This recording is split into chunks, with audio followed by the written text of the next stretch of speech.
On March the 17th, 1944, Chiang Kai-shek received an urgent message from the White House.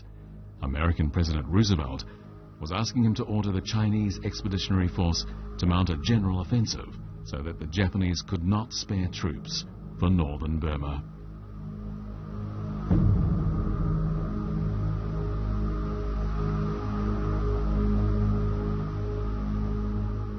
In the name of the President of the United States of America, I appeal to your honor. Please order the army in the south to immediately mount offensives along the entire line in order to lead the war in Burma in a favorable direction. Chiang Kai-shek was irritated by this blunt demand from Roosevelt. He was already well aware of how important the counterattacks in western Yunnan province were for the entire war of resistance, but the Japanese had strengthened their attacks in China's heartland. The Chinese army simply did not have enough troops to fight on two front lines. Shortly after Spring Festival in 1944, Japanese troops mounted sudden offensives from the central part of Hunan province toward the west and south. Japanese troops were also ready for offensives in central and south China. The Japanese had rarely launched such large-scale offensives since coming to China. It was apparent they were adopting a new strategy. The Japanese plan was to first destroy the bases of the American Air Force and then take control of the roads that linked areas in North, Central and South China. Their intention was to force Chiang Kai-shek to negotiate with them for peace. The Americans had the Pacific under their control, but the Japanese were still fighting a locked war with the Americans on China's mainland with their powerful land force. The Japanese Ministry of War reorganized the Japanese troops in China, appointed Yasuji Okamura chief commander of this new corps, and sent 14 divisions from Japan to fight in China. The total Japanese force in China was now 650,000 strong. The troops marched along highways, railways and waterways in Hunan province, beating the Chinese troops and inflicting 270,000 casualties. Among those killed was Li Jiayu, chief commander of the 36th Corps. In Luoyang, the 15th Army was fighting desperately. They were about to run out of ammunition and food. Chiang Kai-shek was worried about the Japanese attacks.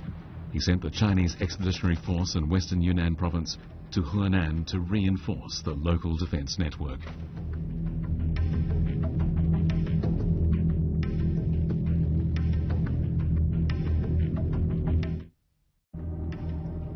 The Chinese Expeditionary Force in western Yunnan province was fighting for the Americans, but Chiang Kai-shek wanted to retain it as his personal asset to control China.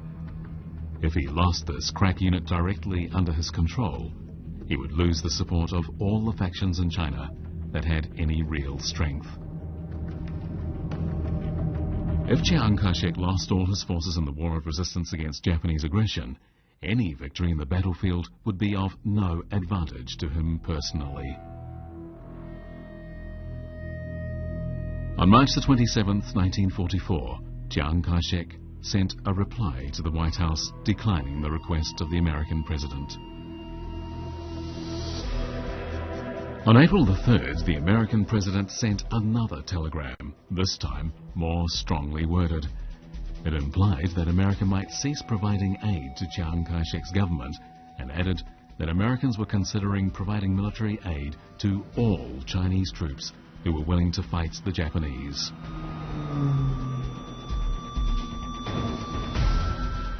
This suggestion from the Americans stimulated the enthusiasm of Chinese generals.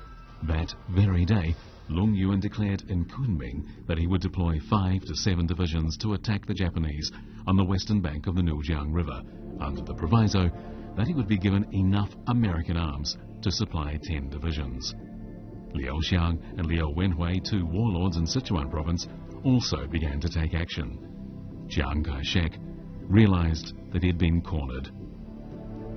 On April the 13th, He Yinqing, Defense Minister and Chief of Staff to the Nationalist government, flew to Kunming to meet Chinese and American army commanders and read Chiang Kai-shek's order to the Chinese Expeditionary Force to proceed to the front line along the Nujiang River.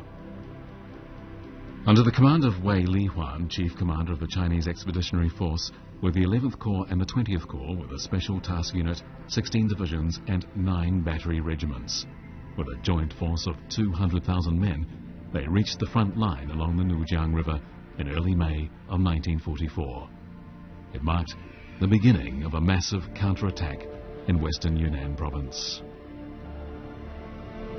The rainy season had begun and the torrential rain was washing away the roads and the mountains. Suddenly, the Nujiang River swelled to the point where crossing it was much more dangerous. Soldiers of the Chinese Expeditionary Force could not understand why they had not mounted the attacks when they could have in the dry season. They were now being expected to do so in the rainy season.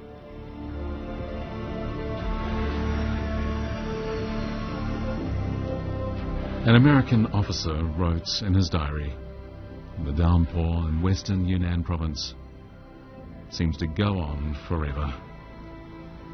How nice it would be if Chiang Kai-shek had given the order 3 months ago.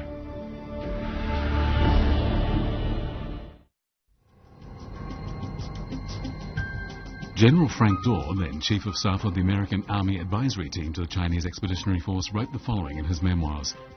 An army of more than 100,000 men with more than 10,000 mules and donkeys and 20,000 porters trekked across a precipitous twisting mountain road toward the roaring torrent. The sound of the bells around the mules' necks could be heard 7 or 8 kilometers away in the valleys.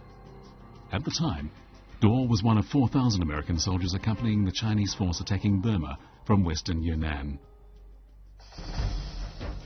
In April 1944, Chiang Kai-shek signed the Chinese Expeditionary Force Nujiang River Combat Order, launching the Yunnan counter-offensive. With that, 11th and 22nd Group Armies under the command of General Wei Lihuan, commander of the Chinese Expeditionary Force, proceeded to the front line on the Nujiang River.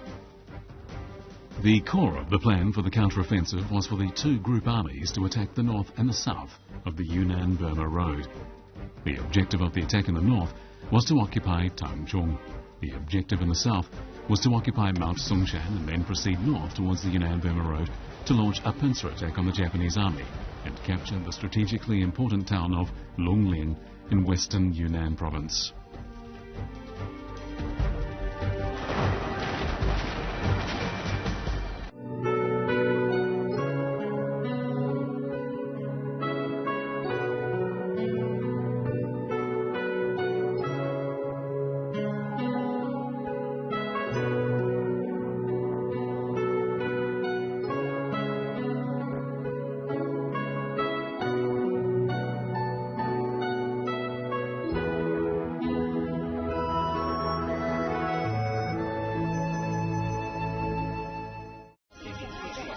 CCTV News, your link to Asia. Viewers can judge for themselves. The world is more integrated than ever. How well we go forward depends on how well we know each other. CCTV News, your link to Asia. We can be at the source where things are happening. And viewers can judge for themselves. The world is more integrated than ever. How well we go forward depends on how well we know each other. CCTV News, your link to Asia.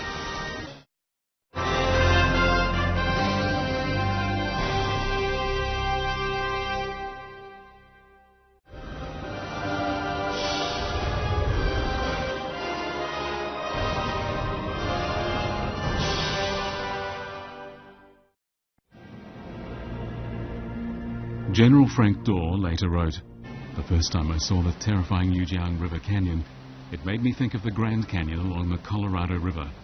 It was about as deep as the Grand Canyon, but even steeper.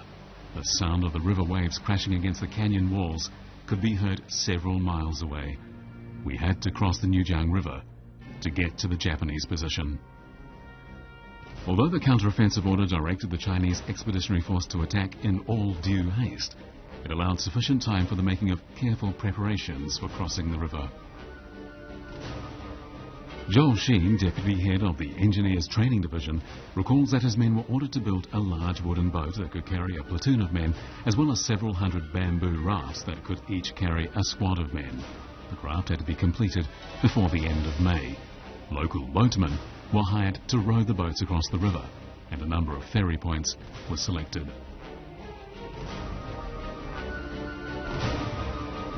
Training was carried out at the Yangtze River. American advisors gave the Chinese troops basic training in loading and unloading the boats, getting in and out of them, and navigating across the river. The training finished with nighttime crossings. In addition, the troops in the Chinese Expeditionary Force that were to participate in the counter-offensive also received special training in jungle warfare under the direction of American Army advisors.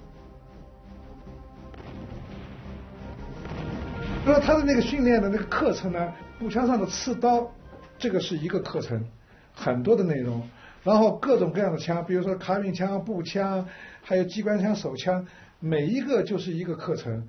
然后我看过他们的那个丛林训练，丛林当中行进，它太详细了，用这个指北针行进，怎么行进，夜间用什么样的信号，如果是说是肚子饿了吃饭的时候，这个灯火管制啊、烟雾啊这些都写得非常非常的详细，特别是新式武器，比如说是像火焰喷射器这样的新式武器，那么他们就派了很多军官就手把手的教完以后呢，在打仗的时候呢，这些美国军官呢，他作为顾问的话呢，还配置到各个部队去。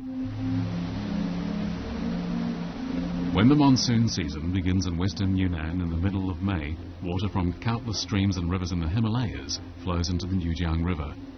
The river is turned into a raging torrent, characterized by numerous deadly whirlpools.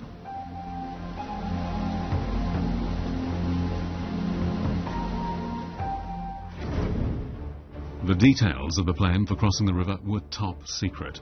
In order to keep the enemy from being tipped off, the order to begin the operation was to be issued only a few hours in advance. It was necessary for 100,000 troops to cross the river as quickly as possible. But as there weren't enough rubber rafts, wooden boats and bamboo rafts were stowed along the river in advance. 当时我们人不知道有木船，是到下命令那一天了，才告诉，才通知水印度原来有一只木船，蒙古巴有两只木船。大约7点多钟的时候，要开始渡江了，那么就把木船也放水了，可是糟糕了。但是木船是拿板一块一块的兜起来的，在这几乎部那个地方下开掉了，下开掉就得漏水井给报告了，说木船漏水怎样办？我说怎样办？把所有的被子拿个丝绳布条组嘛，组起来，这就是办法。但是呢，我给营长打了个电话，我说报告营长，木船下水进水，不能使用，咋个办？咋个办？你想办法，一定要完成渡江任务，完不成渡江任务，金发从死我一直在想，有如金发从死让你来枪毙我，不如我跑在对岸和日本人拼。当时是紧张，思想上很紧张。当时呢，好在哪点？这些官兵啊，很遵守纪律。虽然有这样多的人，集中在那个地方啊，都听不见声音，直到那个水壶，在通缉的声音，连这样都没有。所以啊，平常的训练跟作战时候起的作用。是很不同，就是在蒙古岛这边呢，那么原来我们拉的跟江水，渡江的江水，那个江的那个船呢是在江水垂点最低那个地方，有个中士班长叫邓超，他就想把那根绳子给它挡起来一点，不要挂住船上的人。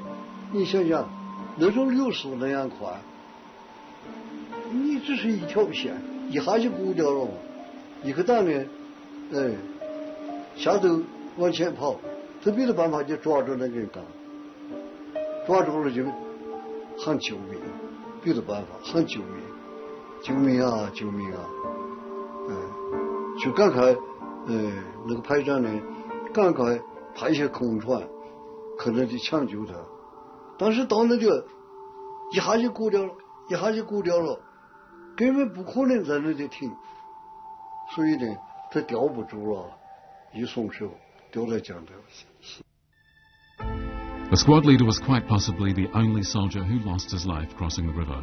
The river crossing was a complete success because the troops were well trained and had practiced the river crossing over and over again.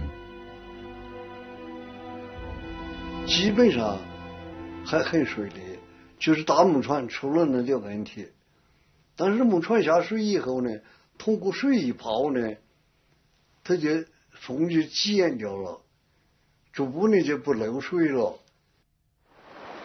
渡江是这个船只很少，开始时候敌人还在那个对面打着那个嘞，最后人多，主要江那个是一个江的都是那些筏了船只竹筏那种，一下都冲到这江这边，很快的都把它江边那些防守的敌人打死一些，有些嘛就推到大山上去了。The river crossing had gone smoothly, and the officers and men were full of optimism about the battles to come. But when they finally crossed the Gaoligung Mountains, they all felt a little homesick.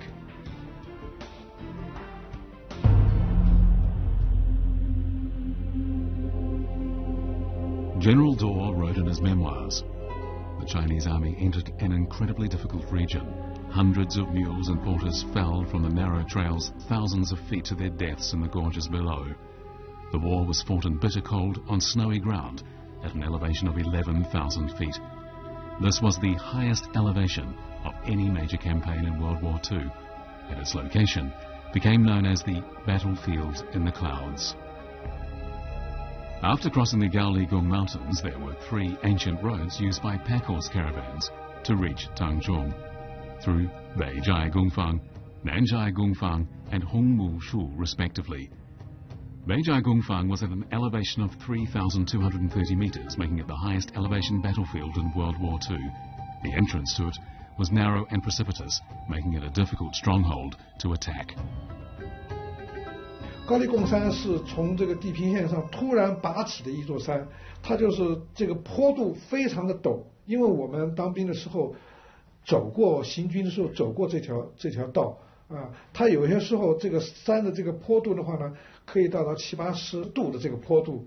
那么如果日军在山上只要1-2个人用一挺机关枪，那你几百个人、几千个人你都上不去。那么你除了那种小道，古人走过的那些小道，商马走过的这些小道，你要想从其他地方上，那是完全不可能的，不可能从没有小道的地方。Even though these mountains were easy to defend and difficult to attack, after careful deliberation, this was the plan decided upon by the Chinese Expeditionary Force. The route chosen by the 53rd Army was the most direct, but it was also the most dangerous. Wei Lihuang, the commander of the Chinese Expeditionary Force, wanted to take this route so that he could carry out a surprise attack and win a quick victory. If this succeeded, it would be the first victory in the campaign. Several months earlier, Wei Lihuang had given General Dorr, the head American advisor, the assignment of carrying out an aerial reconnaissance of the entire western Yunnan region. Wei Lihuang said that the US Army was capable of producing aerial maps that would be much more detailed and accurate than any maps currently in the possession of the Chinese Army. He wanted a photographic map of the entire western Yunnan theatre so that he could know the precise location of roads and bridges and mountain valleys and ridges. The request took General Dorr by surprise. He never imagined that Wei Lihuang would have such a thorough understanding of aerial reconnaissance.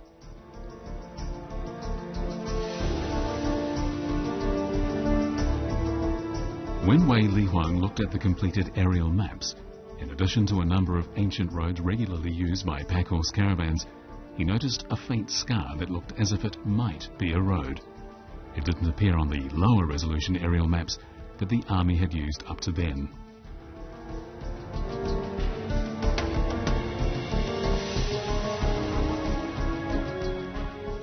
Wei Lihuang immediately ordered the intelligence branch to find out if there was indeed a road there. The local people said that there had been a road there in the past, but that it was extremely steep and the driving conditions would be very difficult. Wei Lihuang then ordered a special forces unit and an ethnic minority guerrilla band to find out if the Japanese army had deployed forces to guard the road. The report came back that there weren't any enemy encampments there, although there had been small Japanese patrols. An examination of records in Baoshan County revealed that it had once been a road, but that no one had used it for at least 3 generations. If no Chinese knew this road existed, how could the Japanese possibly know? If the Chinese army could get through, it could take the Japanese army by surprise. On this basis, Wei Lihuang immediately decided that after the 54th Army crossed the river, they would first wipe out all the enemy positions along the river. After this was accomplished, they would then take a main road to Beijai-Gungfang and capture the Japanese stronghold there, and then head south and lay siege to Tangchung. As soon as it crossed the river, the 53rd Army would head straight down this long abandoned road and attack Tangchung directly. The 54th Army would operate in the open, and the 53rd Army would operate in stealth. One would attack from the north and one from the south in a pincer operation. But for some reason, the Japanese army knew what the Chinese were up to. The Chinese Expeditionary Force met with Japanese resistance everywhere. The Japanese 56th Division, famed for its prowess in mountain warfare, used half of its forces to set up a north-to-south defensive line along the ridge of the Gaoligung Mountains. They built fortifications at every mountain pass and prepared to defend them to the death. There was only one way to get to the top of the Gaoligung Mountains, and that was through Weipo. In order to capture the Japanese position, the 592nd Regiment of the 198th Division of the Chinese Expeditionary Force engaged in fierce hand-to-hand combat with the enemy. 首先是攻高的攻山上市以后就是打回坡，敌人在那个回坡那当时有着修筑工事有着阵地了，那个工事修得相当的坚固，挖那个碉堡修好以后是上头是盖着那个大树，那个大树是1包这样粗，他把它砍倒以后是混架一排，竖架一排。我们攻那个碉堡时候还是有些小炮、小钢炮了，那些迫击炮了，首先往那个碉堡上打，打到这个碉堡上恁大那个树在上头根本不起作用，那个炮弹打上去炸开一样事都没有。这个它有主碉堡，它旁边还有下边还有碉堡，所以你正面攻着两边到处这个枪打来是，所以死的人很多的，遍地都是人了。In his memoirs, Tao Dagang wrote the following. The sounds of exploding mortar shells and hand grenades mixed with the battle cries of men and bugle calls created a deafening roar. The stench of blood and gunpowder was overwhelming. It was unimaginably horrible.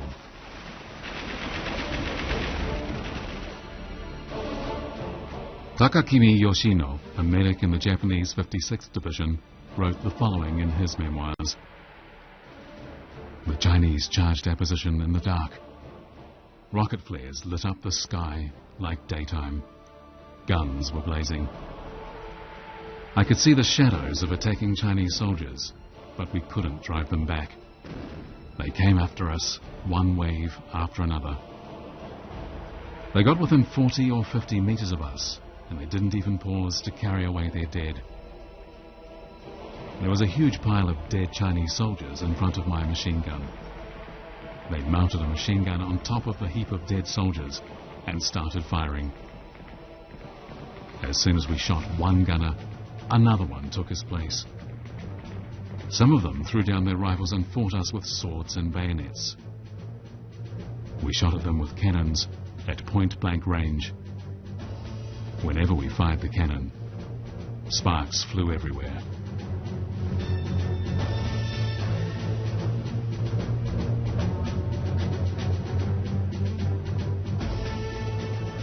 After the Expeditionary Force's second attack on Huipo was beaten back, General Ye Pei-gao personally went to the front lines and made a written pledge.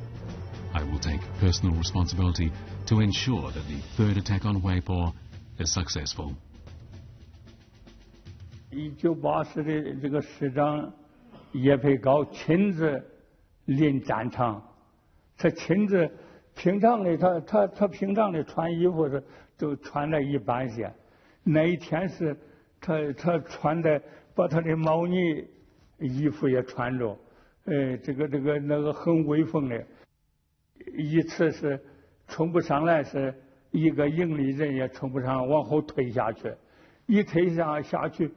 瞧到这师长站那堂，妹妹穿着威风凛凛的站着，那个师长说：“给我打回去。”那些一瞧，师长站那，亲自这临阵指挥，那些士兵又转回来，又冲上来打。那个是不分昼夜的，拿着炸药包，手榴弹，一直前冲后冲，死了这人多少，一直爬到他那个碉堡那个墙眼里。把炸弹塞进去，把这炸药包塞进去，才把他那个碉堡炸开掉。打了3天3夜，最后才把那个回坡拿下来。有一天，我带着几个排长到回坡去走了一转，哎呀，那个山上到处是死尸，你别的时间、别的人力可掩埋它。